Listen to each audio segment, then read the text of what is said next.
అంటే finance minister గారు కానీ లేకపోతే ఎల్ఓపి గారు కానీ ఇంకోరు కానీ మీరు చెప్పిందంతా చెవులో పువ్వులు పెట్టుకొని మేము ఎన్నో అవసరం ఉందా?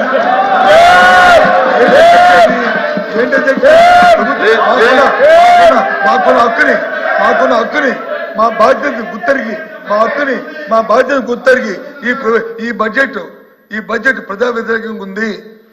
ఇచ్చిన వాగ్దానాన్ని నెరవేర్చిన బడ్జెట్ ఇది మోసపోతున్న బడ్జెట్ కాబట్టి దీన్ని నిరసన తెలియజేస్తాం. మేము వాకౌట్ చేస్తాం. అది మా హక్కు. మా హక్కుని కూర్చోండి. ఇంకో పర్మనెంట్ కమిటీ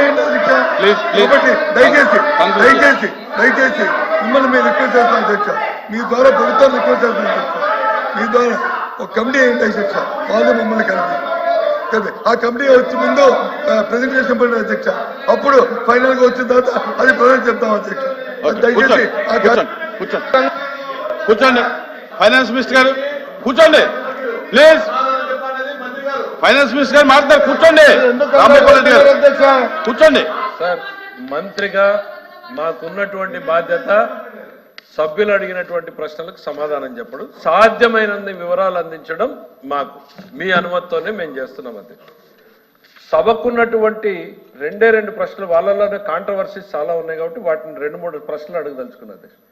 ఈ ప్రశ్నకు 2-3 నిమిషాలే చెప్పండి, మేము అడిగిన ప్రశ్నకు మాత్రం 20 నిమిషాలు చెప్పండి, మాకు నచ్చేవి మాత్రము మీరు అరగంట పొగడండి, మాకు నచ్చకపోతే మాత్రం మేము 1 నిమిషంలోనే సమాధానం చెప్పి కూర్చోండి. ఈ డిఫరెన్షియేషన్ కరెక్ట్ కాదు. అది వాస్తవాలు will remain as fact. Facts are facts. వినగలగాలి అధ్యక్ష.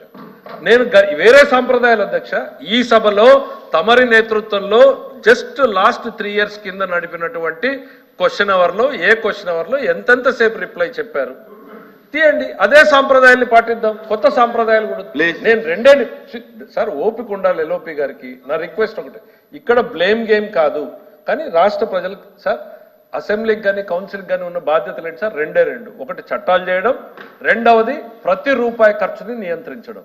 చట్టసభల పరిధిలోకి రాకుండా రూపాయిని ఖర్చు పెడుతూ ఉంటే దాన్ని లేవనెత్తితే ఆ రోజు ప్రతిపక్షంలో పట్టించుకోలేదు, అధికారంలోకి వచ్చినప్పుడు మేము నిజాలు చెప్తే మేము చెప్పింది నిజము అని చెప్పి కేంద్ర ప్రభుత్వం రూల్స్ని అమెండ్ చేసింది.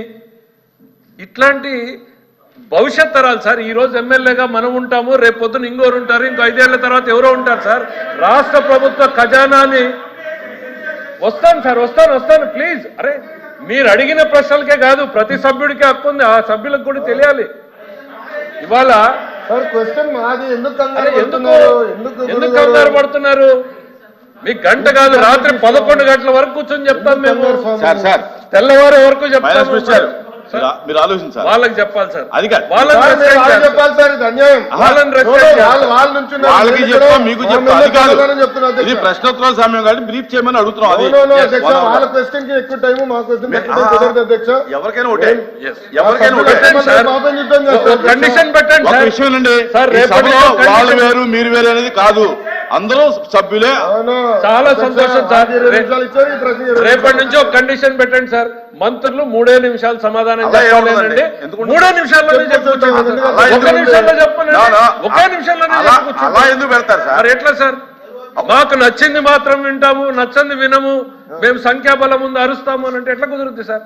సార్ నేను ఒకటే మళ్ళీ రిపీట్ చేసేది ఒకటే సార్. నేను కన్క్లూడ్ చేసే ముందు రిపీట్ చేయాలనుకుంటున్నటువంటిది ఒకటే sir.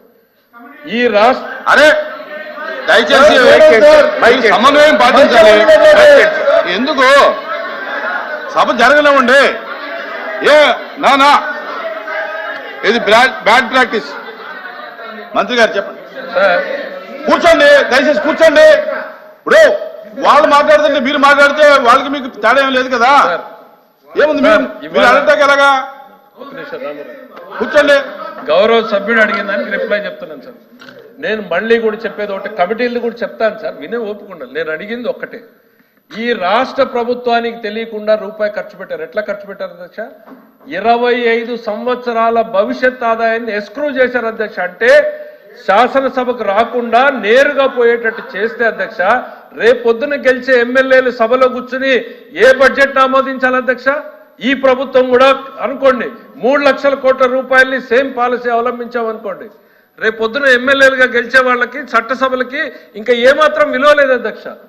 It's a bad practice అనేటువంటిది ఆ రోజు చెప్పాము. బ్యాడ్ కాదు, రాజ్యాంగ విరుద్ధం అనేది మేము చెప్పింది నిజం అని చెప్పి కేంద్రం సవరణలు తీసుకొచ్చింది. ఇది వాస్తవం అధ్యక్ష, దిస్ అ ఫ్యాక్ట్. ఇంకా కమిటీ వెళ్ళి చట్టాన్ని చదువుకోవాలనుకుంటే నేను ఒక పని చేస్తాను అధ్యక్ష, వాళ్ళకి ఇంట్రెస్ట్ ఎవరన్నా ఉంటే రమ్మనండి, డాక్యుమెంట్స్ ఇస్తాను. కమిటీల గురించి వస్తే రేపో ఎల్లుండో అవతల ఎల్లుండో మనకు 3 ఫైనాన్షియల్ కమిటీస్ ఉన్నాయి, స్టాట్యూటరీ కమిటీస్ ఉన్నాయి, పిఏసి ఉంది, పిఓసి ఉంది, లేకపోతే ఎస్టిమేట్స్ కమిటీ ఉన్నాయి, మిగిలిన కమిటీలు పడతాయి. డిస్కస్ చేయండి. ఎవరొద్దన్నారు? కమిటీలకు ముందు యు ఆర్ ఎంటైటిల్డ్, సభ్యులుగా మీకు హక్కు ఉంది. ఆ రోజు పిఓసిగా సింగిల్ మెంబర్ గా ఉన్న నేను అడిగితే నా కోఆపరేట్ ఆ రోజు ప్రభుత్వం చేయలే.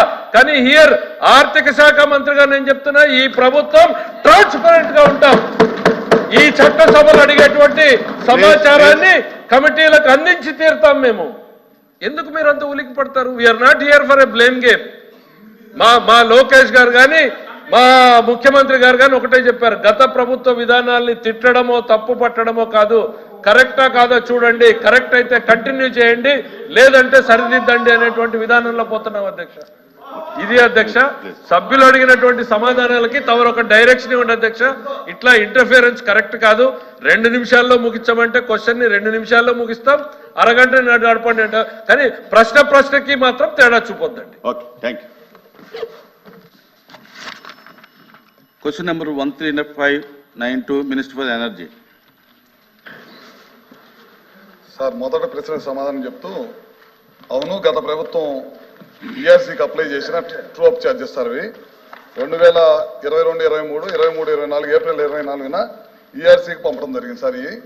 అదేవిధంగా రెండో ప్రశ్నకు సమాధానం చేస్తూ, ఇవి ఈఆర్సీ ఉత్తర్వులు, ప్రభుత్వం దగ్గర అలాంటిది ఏం లేదు. మూడో ప్రశ్నకు సమాధానం చెప్తూ, ఇవి సభా సమక్షంలో ఉంచబడింది సార్. ఓకే, రవిబాబు గారు. Thank you chairman sir. మంత్రి గారి సమాధానం అసంపూర్తిగా ఉన్నట్టుంది అధ్యక్ష. ఎందుకంటే కూటమి ప్రభుత్వం అధికారంలో రాకముందు ఎన్నికల సందర్భంగా